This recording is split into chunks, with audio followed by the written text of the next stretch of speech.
Hi Joel, Professor Ball here. How's it going?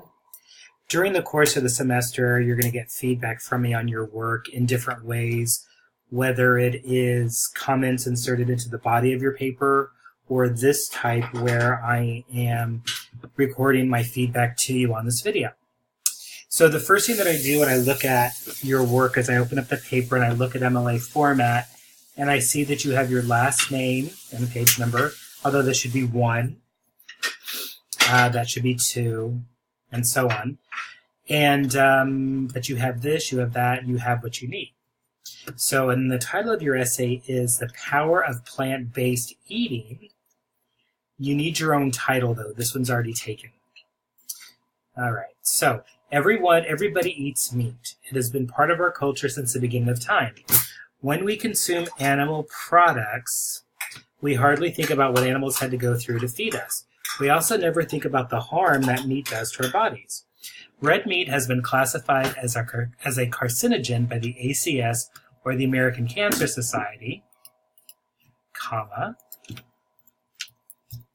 which is an organization that is dedicated to eliminating cancer.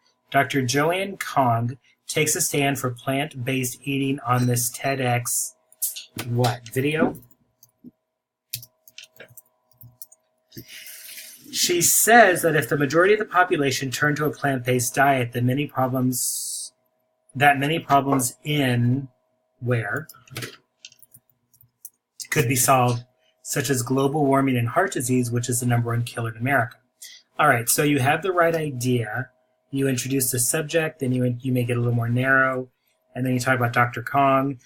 You don't tell me the name of the title of the TED Talk, and I'm not seeing a thesis. And the thesis for this would be, well, how does Dr. Kong make her point?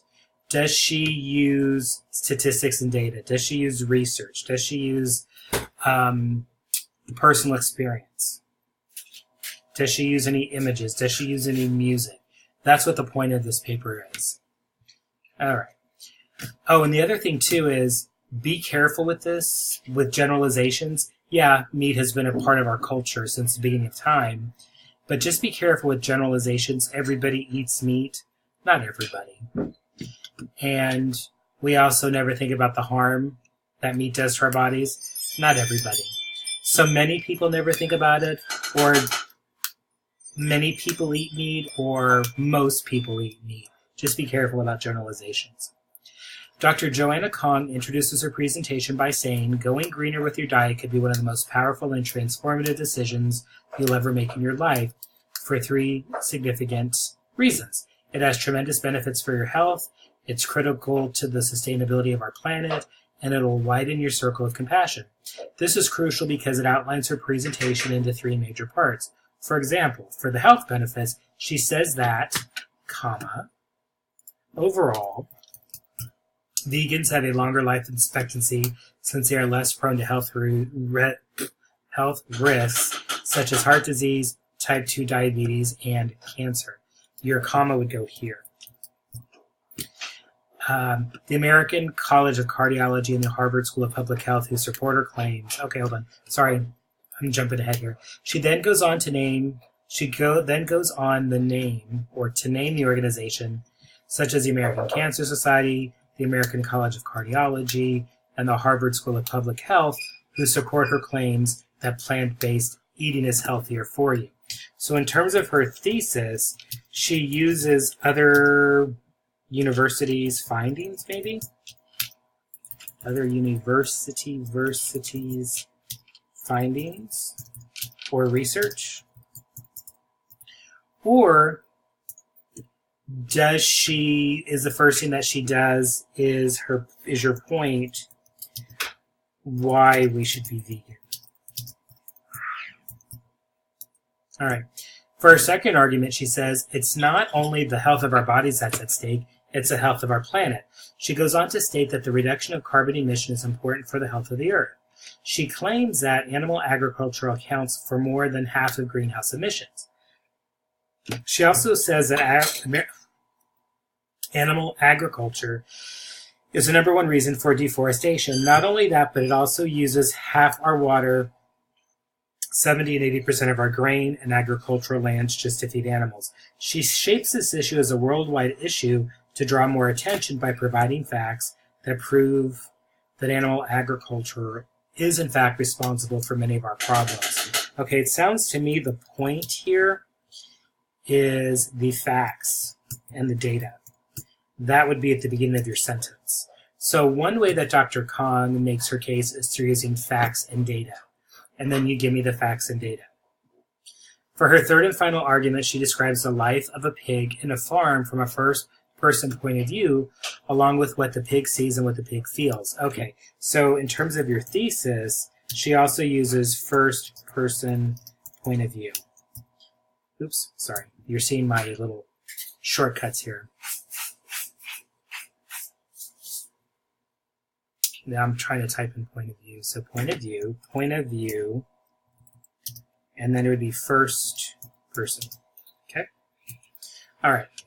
This is an excerpt from her description. My entire life I'm kept in a meadow, gestation crate, in half darkness on a grated concrete floor. I can't even turn around. Combined and unable to engage in any of my natural behaviors. I suffer depression, frustration, and neurotic behavior, sometimes screaming and biting at the bars that surround me. My limbs are swollen, I have open wounds, and I'm lying on my own excrement. That's just proofreading right there. You have an extra period. This is a clever strategy because, with this, she's able to reach the emotion of people by summarizing the life and death of a farm animal whose only purpose is to feed humans. Using pathos in this situation is smart because it shows that pigs are just as sentient and have a will to live just like us or even our pet dogs. That is true. They're supposed to be even smarter and nicer than dogs.